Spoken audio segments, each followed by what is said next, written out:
Identify the correct answer, 3 resonance structures can be drawn from for ozone. Ozone का structure अगर हम देखेंगे तो इस तरह से होता है। सबसे पहले तो हम ऑक्सीजन ड्रॉ कर देंगे और उसका एक लोन पेयर जो वो कोऑर्डिनेट बॉन्ड बन जाता है इस तरह से। कोऑर्डिनेट बॉन्ड को हमेशा भी दिखाते हैं यहाँ पे माइनस, यहाँ पे प्लस। इसमें रेजोनेंस कैसे होगा, यहाँ पे लोन पेयर जाएगा और ये इसके ऊपर आ जाएगा, तो एग्जैक्टली इसका मिरर इमेज जैसा कुछ बन जाएगा।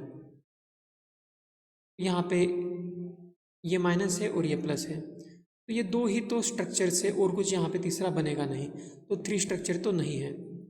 BF3 has non zero dipole moment. तो BF3 का जो स्ट्रक्चर होता है ये होता है ट्रायगोनल प्लेनर इस तरह से। तो ट्रायगोनल प्लेनर है, सिमेट्रिकल है,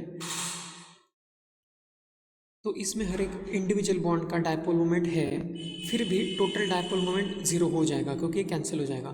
तो इसका म्यू वेक्टर जो होता है डायपोल मोमेंट वो जीरो होता है। यहाँ पे दिया नॉन जीरो, तो ये भी रॉन्ग स्टेटमेंट है। Dipole moment of NF3 is greater than NH3।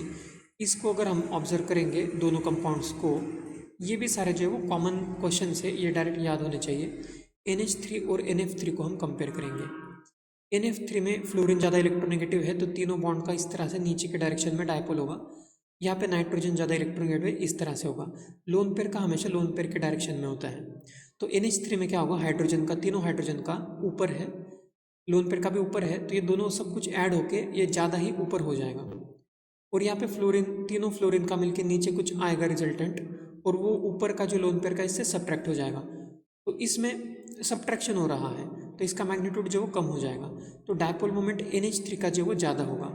यहाँ पे NF3 का ज़्यादा है, तो ये भी स्टेटमेंट रॉन्ग है। 3 canonical forms can be drawn for CO3 2- ion, तो ये यहाँ पे सही है क्योंकि CO3 2- जो है वो हम इस तरह से ड्रॉ कर सकते हैं। तो ये एक हो गया। इसी तरह से हम कोई दूसरे 2 ऑक्सीजन पे भी हम नेगेटिव चार्ज दिखा सकते हैं। तो ये दूसरा कैनोनिकल स्ट्रक्चर हो गया। और एक बार हम ये इस 2 ऑक्सीजन पे नेगेटिव चार्ज दिखा सकते हैं। यहाँ पे 2 जो ऑक्सीजन है यहाँ पे, तो 3 यहाँ पे स्ट्रक्चर्स हो जाएंगे। 2 ऑक्सीजन के ऊपर हम माइनस चार्ज दिखाएंगे हर एक स्ट्रक्चर में। तो ये स्टेटमेंट जो है वो करेक्ट है। तो इस क्वेश्चन का आंसर होगा ऑप्शन 4।